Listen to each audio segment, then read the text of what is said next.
Hello everyone. Before we get started, if you enjoyed this video once it's done, please like and share. Also, if you enjoy the content that I'm putting out, please subscribe to my YouTube channel. Make sure you cut on all notification bells so you can be notified whenever I release a new video. Thank you.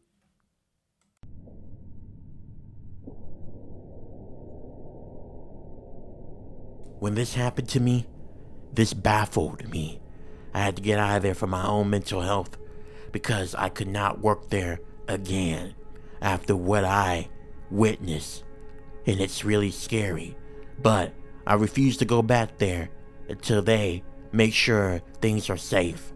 My name is Corey, and this happened to me about 2 months ago.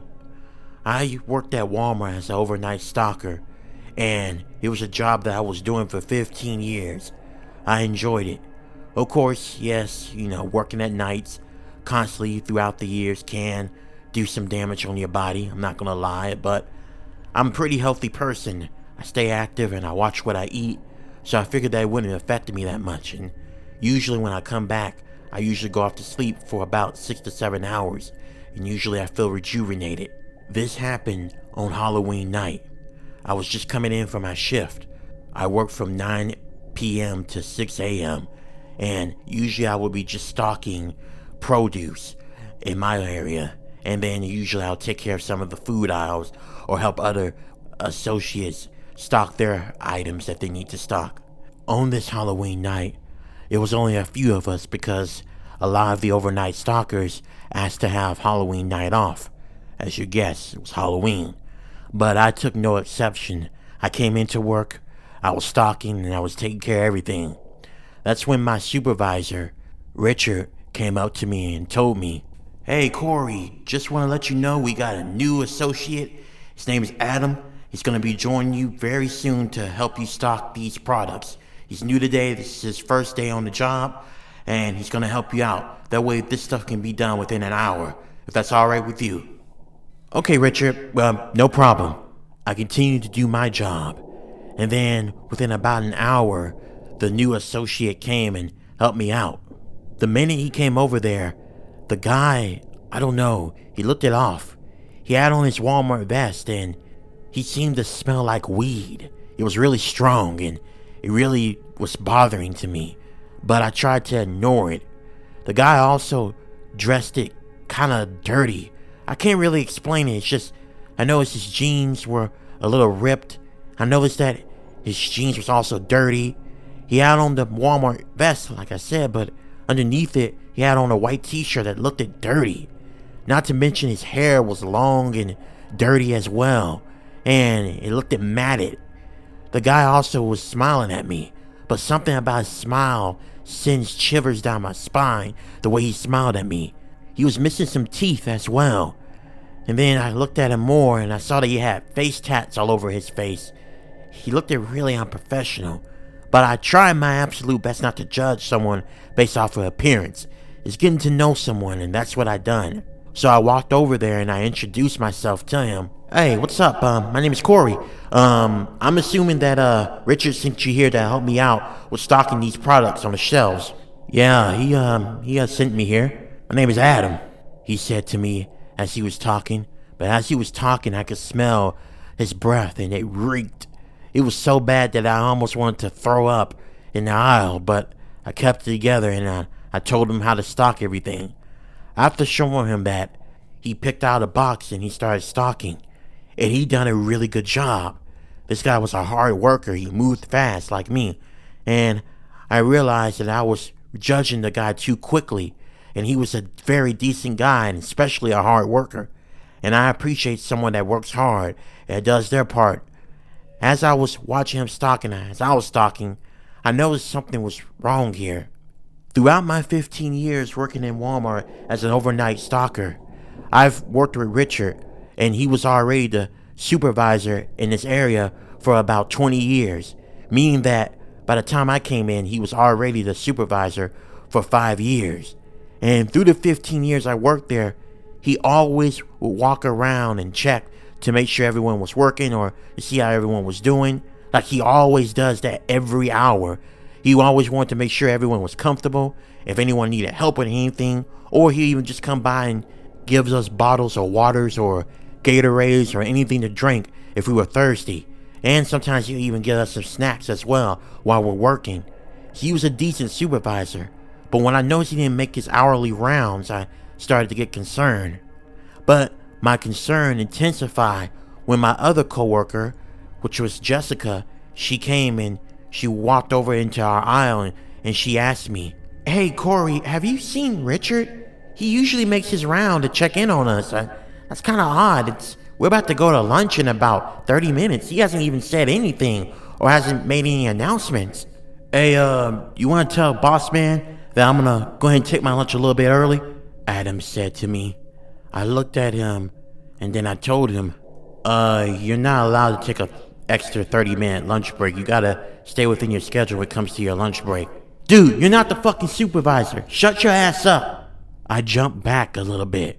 I was taken aback by his response, and that was really, to me, sounded aggressive. I made a mental note to let the supervisor know about what Adam said to me. Jessica gave this concerned look and looked towards me, and she whispered, "What is his problem?" "I don't even know.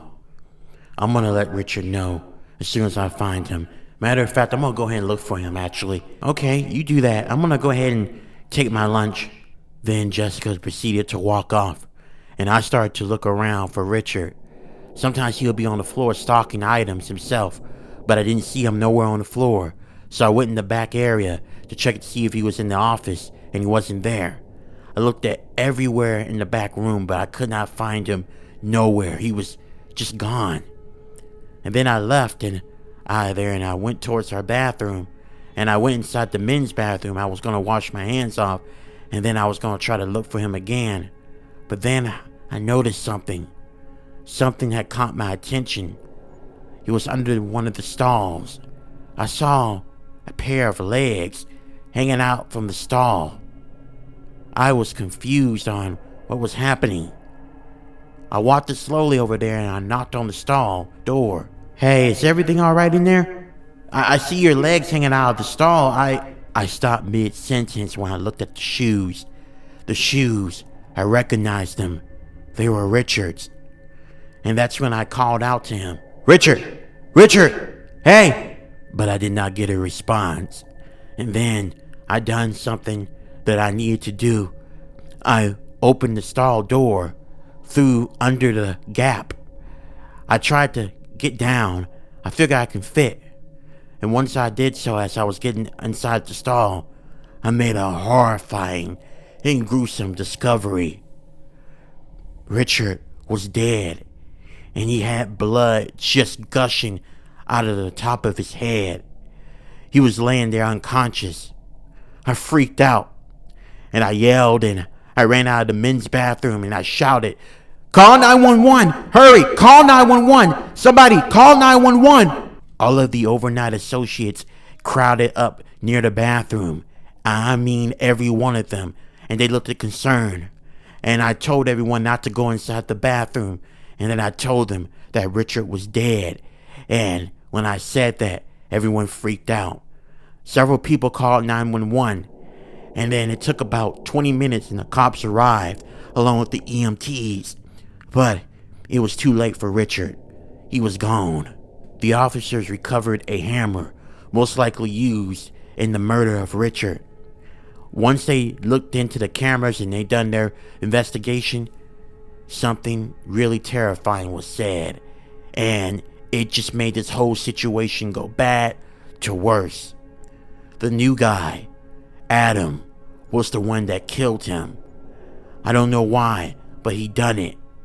But then it gets even more worse, and it was something that I did not expect. The guy whose name was Adam, that wasn't the guy. That wasn't the new associate that was hired. It was a completely different guy. And the police officers discovered a body in the parking lot of a car that was parked outside of our store. That guy was Adam.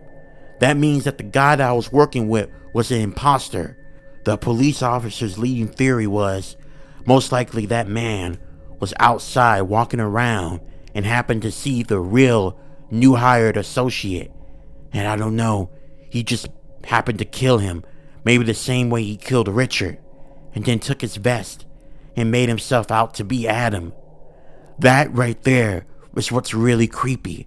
That the fact that I was working with a murderer who killed not one, but two people. And that was really just downright disturbing. And it was something I just could not recover with. Richard may have had his moments, but he was a very good supervisor, and he will be missed. As for me, I quit that job. I work somewhere else now. I don't want to work there no more. I'd rather work alone. I don't want to work with other people because there's no telling who you're actually working with, and there's no telling what people truly are. To think that I was that close to a murderer, and if I had said one wrong thing, most likely he would have killed me as well. Unfortunately, they never found him. The best leading theory is most likely the guy escaped before they could find him.